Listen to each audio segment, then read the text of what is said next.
Have you ever felt like things are going so slowly? You're doing all of the right things, and yet you feel like you're not making any progress in your Hashimoto's. You feel like your autoimmune symptoms are just not resolving like you want them to.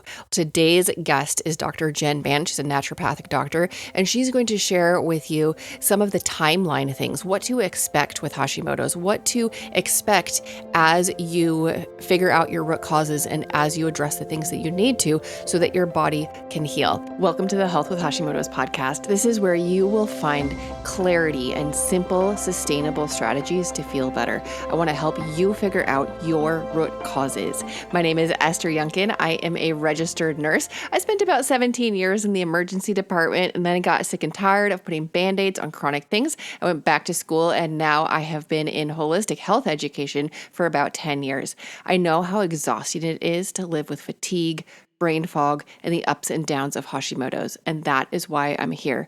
I'm here to cut through the confusion and to give you practical steps that support your body, calm your immune system so that you can regain your energy and feel like yourself again. Today, I have a guest for you. She has spent over 15 years working in both conventional and integrative medicine. She has helped thousands of people uncover the root causes of their symptoms so they can truly heal. Her passion for this work comes from her own story, years of exhaustion, anxiety, and brain fog that eventually led to a diagnosis of Hashimoto's and endometriosis. And then when she was told both were incurable, she refused to accept that as her fate. Instead, she discovered holistic medicine, and now she helps others do the same. Welcome, Dr. Jen. Tell us a little bit about yourself. Oh, thanks so much for having me. Yeah, so I'm a naturopathic doctor of Nova Wellness in San Francisco. And yes, exactly what you said. I got into this work because of my own experience with not feeling well for so many years.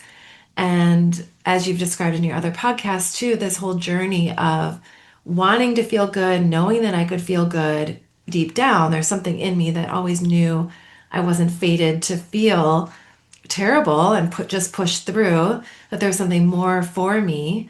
And following that has really informed me in my work, in how I work with clients, my purpose in being here, and the message that I want people to have of the possibility of living into a higher level of existence for themselves and for the people around them. Were you already a doctor when you got your diagnoses? Before I did naturopathic work, I was an environmental scientist at EPA, and I wanted to work more directly with people. And I just felt a calling to be a naturopathic doctor. Like I fell in love with the philosophy of the medicine, something to it spoke so deeply in me. And at the time, I was just pushing through in my life. Like I just was kind of figured this is just how it is for me. I'm a very willful person. I just kept pushing through. And then my first year of naturopathic medical school, we had to go see a naturopathic doctor as part of our training. So I went in and saw someone and told them how I'd been struggling with depression and suicidal thoughts and brain fog and fatigue for many years. They tested my thyroid, and then it came back with a TSH around 3, which is a very middle of the range TSH. And they're like, think there's more to this. Asked me to get my antibodies done. I did, and they came back positive. And I kind of couldn't believe it. I couldn't believe it. In a way, I had tricked myself into thinking I was fine on some level. And then here was like validation, like, oh, there was more to it than just me pushing through or just me working on my mindset or going to therapy or taking an antidepressant. Like there was something really physical happening. And I was like, oh, this explains a lot. So, how soon after figuring out that you had Hashimoto's, how soon were you able to turn things around? I mean, that really awakened a whole thing in me because I had, on my mom's side of the family, there's a ton of autoimmune disease. So, rheumatoid arthritis, psoriatic arthritis. And I saw what happens to people with these illnesses and the discomfort and the disability that happens over time. And then here I was with seeing these antibodies, and I was like, oh, wow, okay, I see where that path goes. That's not the path I want for myself. And even within the naturopathic community, I was told like this is something you just have to live with. Even in holistic medicine, you can get messages. I think there's importance of always tuning to yourself and knowing what's possible for you. And then I started down the road, but it took quite a while to sort through, honestly. I implemented certain things, but I didn't notice much of a difference from an elimination diet in the beginning, from implementing very basic lifestyle changes that I was doing. It was a longer road for me, and I had to keep digging deeper and deeper and deeper, even into my clinical care, in discovering what was working for people as I started treating people in my own practice, and starting to do those things on me. So it was a quite a long road for me, of putting all the different root cause and pieces together. Right. I completely understand that. And I think a lot of women with Hashimoto's and men are in that same place. They just feel like they keep digging deeper and there's more layers and more pieces of the puzzle to put together. And that can lead to a lot of overwhelm. And then it also leads to feeling like you need to do every single thing perfect. Like if I don't get all of those puzzle pieces correctly identified and correctly addressed, then things aren't going to work. How did you address that for yourself? And how do you address that for your patients? That feeling of overwhelm and perfection? I think one of the biggest tools in this journey is having an attitude of curiosity. So, what can I discover about myself? Oh, if I do this, what do I notice in my body or in my being? Oh, for me, at first, it was like just getting off antidepressants was a huge deal. And things that people told me I could not, I'd have to be on that medication forever. So, celebrating little victories that are actually really big victories as you go along, and being curious and trying to bring some enjoyment to the process, I think is incredibly helpful. Yes. Yeah. Celebrating the small wins and Hmm. not looking at all of the things, but just the next thing in front of you. What's Yeah. the next piece that wants to open? What's the next thing that I'm curious about and drawn to? And not everyone, I tell people too that not everyone gets to go on this journey. This is a very specific learning in life that not everyone will have. And to me, it's this deeper journey of how can I heal? What is it to have a human body? What is it, this flesh and all these biochemicals and all these processes that are going on? Not everyone's going to get to learn about health, about their body as deeply as you are if you're on this journey. And there's something really powerful about that. Something really exciting, curious, that is its own way of moving through life and a learning that other people won't have. Yeah. So instead of like having this angst about having the diagnosis, you're saying let's flip it around and be grateful because now we get to learn, explore, and be curious. I love that perspective. Yeah, Yeah. and I always tell people too, it's like this illness was leading me to a better life. The more I've gotten my health online and my stress under control, and it's shifted my outlook and my understanding of life and diet and movement and the gut and hormones, and there's so much that it's taught me and created in me too. So I didn't come to this right away. Yeah. This is not a immediate, there's it's not to ignore the suffering or the difficulty or the challenge, but there can be an attitude that's a little bit bigger or more holistic in holding yourself on this journey. Places there can be gratitude, there's learning, there's openings, and leaning into those is really useful. So when somebody comes to see you and they have a new diagnosis of Hashimoto's, where do you start with all of those different things? And I know you speak to this in your course and of course, in your podcast too, is looking at root causes. So we know that thyroid issues show up as certain symptoms like the sluggishness or anxiety or depression or constipation or low metabolism. But with Hashimoto's in particular, we know that this is actually an immune issue. This is an autoimmune issue. And so we want to treat it on the level of the immune system, not just chasing symptoms with the medication, which can help, but to really get to those root causes of what's creating that immune and autoimmunity issue, and really going through the process with each person of what's the root cause for you. And with everyone, pretty much everyone, we start with food. If you're eating foods that are activating your immune system day to day, hour to hour, we're all eating all the time, it's really hard to get ahead. Yeah. So, getting the food piece first, figuring out your food intolerances to me is critical to start stabilizing everything. When you're working on food, do you do start with an elimination diet or do you start with like the microbiome? How do you make it easy? Also, when we're working with people in root cause, we're looking at one thing at a time. So, there can be a habit like I want to work on the gut and the hormones and my thyroid medication and the nutrients and food all at the same time, and that is overwhelming. And I also find it's not how the body actually heals. I think the body likes bite-sized chunks too. When you do it more slowly too, you can start to notice the impact more deeply in your own body. So if you're changing up five things at a time, which is not only overwhelming, but I think it actually works better to go one piece at a time so you feel your connection with what you're doing. You can notice the impact, and then you get to carry that forward in terms of like, oh, these are the things that really work for me or don't work for me. Yes. So when we're doing an elimination diet, we're generally that's the only thing we're focused on in the moment. Sometimes we're gathering labs or other things at the same time, but the elimination diet is its own thing. It's I say it's like a rite of passage. It's we want to do it kind of once and do it well. So you have that information moving forward. And we'll generally have people take out the major food tolerances for a couple weeks and then add one thing back in at a time, one thing every few days. So you can get Okay. the impact. So it takes people about 4 to 6 weeks to do.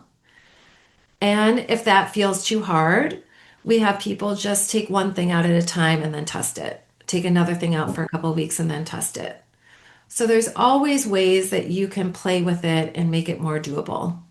That is good to know. When you take one thing out, if they're going to do that, or even the full elimination diet, do you take it out for 4 weeks and then retest, or what is your protocol? So let's say you're like, hey, I want to explore gluten intolerance. You take the gluten out fully for 2 weeks and then test. Have a few Okay. servings in a day and then monitor over the next 3 days. It's a very hard step. I know when I was first told Mhm. elimination diet, I was I was very resistant. I did not want to change my diet and I was scared. Like I don't know what I'm going to eat because you're restricting all of these things, but it's very, very helpful. I agree. Yeah. Yeah. And I think doing it in community, like we have group classes and different ways of people connecting as they're going through it so that there's other support. When I went through all this, I was in school and I had this amazing group of friends and we were all exploring our health together. So we would share recipes and cook and we all did an elimination diet at the same time. So it actually became more fun. That's awesome. Fun is another key to this. Like, oh, what foods are there that I can eat? What recipes have I never tried before that I can try? What is it like to go to the farmer's market and just buy a bunch of food from there and learn how to cook different vegetables? So again, that like element of playfulness and curiosity and enjoyment helps a lot. How would you say stress and chronic burnout affect the hormones and the thyroid function? There's kind of a maybe even a personality profile of people with Hashimoto's, myself included, can be very driven, perfectionistic, often really caring, carry a sense of responsibility. And I love this population. I love us. I love people like us. And, but that the shadow side of that is that it can be perfectionistic. It can go to burnout, sometimes not attuned to what we really need to keep ourselves at the center, self love. And so there is this how do we work these things to our advantage? How do we go through the process of our healing in a way that doesn't keep us in the perfectionistic or the overwhelm or the overdrive that led us to this place to begin with. Any big tips for that? I completely agree. That is the profile that I fit into and that I have seen a lot with my clients too. hmm a big one to get support, whether that's a coach, whether that's a support group, whether that's working with a naturopathic doctor, a functional medicine doctor, partnering with someone and learning to receive support is incredibly helpful. And I love the fact that you did that elimination diet in community too. So getting the professional support and also building a community of support, both ways to do that. hmm Yeah. And people around you that are wanting to create something different. This idea that these illnesses are incurable or untreatable is just totally wrong. So make sure you're also around people with that mindset and that desire to that things can change, that you can be different, that your body can be different. Can you talk more about that? Because that is the message that we get from so many different fronts that Hashimoto's, if you have it, you are a lifelong pharmaceutical patient. You're just going to Mhm. have to get lab work every once in a while and adjust your dose of medication. Yeah, so in conventional medicine, really what they're offering you in terms of treatments, in terms of testing, is what fits into that medical model. And that would be a specific diagnosis equates with a specific medication. And so all the diagnostics, all the treatments are in that paradigm that there has to be a medication to treat the illness. And there's very little look at education, at lifestyle changes. It's pretty much medication disease management model. And what's different in the holistic realm, naturopathic functional medicine, is this idea that you as an individual are unique, that these illnesses are reversible, that there are techniques to do that through not just medication management, but through making lifestyle changes, changes to your diet, and looking at where did this come from to begin with. You probably weren't born with this. This isn't a congenital thing. This is something that came on. And we know in our society that this is becoming more and more common. And that says something too, that there is some element of our environment that is activating this in us. So just as it can be activated, it can be deactivated. And that's what the healing process is. That's what all these looking at root cause, like you talk about, is so important. If you can address things at these root cause, you can not only make your thyroid feel better, but straighten out the immune system that caused this to begin with. And then you're reversing the illness. So when I started, my antibodies were in the 300s. Now they're non detectable. I have another client. She started with me. Her antibodies were well over 1,000, very active antibodies. And 3 years later, non-detect. So this is normal in my world, in my practice, that you see antibodies go down over time, that the disease becomes reversed, and that you just feel better and better and better. I love that. Thank you for sharing those stories. There is hope. There is hope. Absolutely. Yeah, Yes.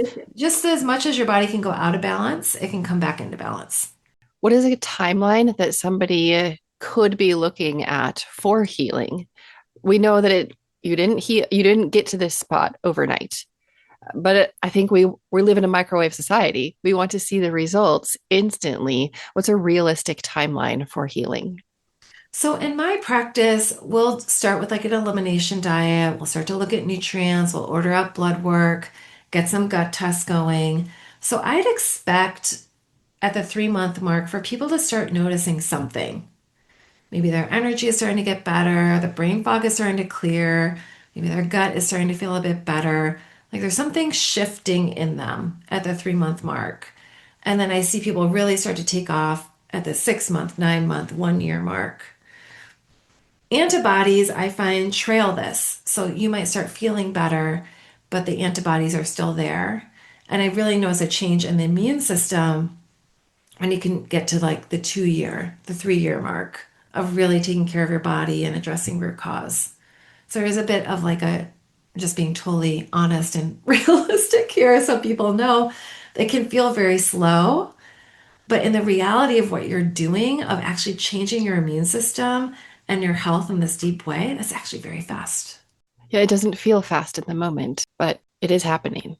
That is really good to know because now people who are listening, they're hearing the message that if they don't feel better next month, and if Mm. their antibodies aren't down on the very next lab draw, it's not that they're failing, they're on the journey. And this is to be expected. They have some time to work with. Yes, and all that time that you're working on improving things, you're also not getting worse. So there's like a double improvement, right? There's like, we think like, oh, if I wasn't doing this, I would just stay the same. That's generally not true. If you're not doing this, you would probably be getting worse. So you're getting kind of a double improvement with that. And to know that as you heal, there is a natural up and down to it. So healing is not linear, it's not a straight line. I go from here to here. As you're going, you're probably going to be going up and down in how you feel, but the amount of time that you feel bad will generally be less. The amount of time that you flare can shorten or be less frequent. And so to also mindset wise to not look at this as like a I'm better or I'm not, but allow yourself to assess the gradients that you're better. Again, look for those victories like, oh, I flared, but I didn't flare for as long. Oh, I was tired today, but I actually had a few hours this morning. I felt clear and good. Those are all things that you want to let into your system is like, yeah, I am improving. The more you can let that in, the more the body and the nervous system get used to that as a normal and will do that more and more frequently. Tell us a little bit about how people can connect with you. You are a naturopath and you work in California, right? Yeah, we're in the San Francisco Bay Area, so we work with clients in California.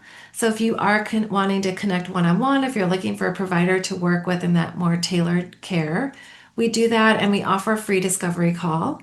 You'll have the link, I know, in your show notes. Great. And you can just click there and we can have a conversation and see if working together would be a good fit. Awesome. Do you do in-person visits in California or you telehealth or a mix? Yeah, we have a hybrid practice. So if you are in San Francisco or nearby, we can meet in person. But if you're anywhere in California, we can meet with you virtually. And the last question, if there's one thing you want somebody to take away from our conversation today, what is that one message that you want them to remember? Stay with it. Like really, it's a marathon, not a sprint. And stay with it and get support so that you can stay on that path and keep moving forward. This podcast is for informational and educational purposes only. Please discuss any changes with your trusted healthcare provider. To take your next step, join our school community and explore the courses available there. You do not have to figure your health out alone. So that is school, SKOOL.com, and it is the Health with Hashimoto's community. I'll see you next time on the Health with Hashimoto's podcast.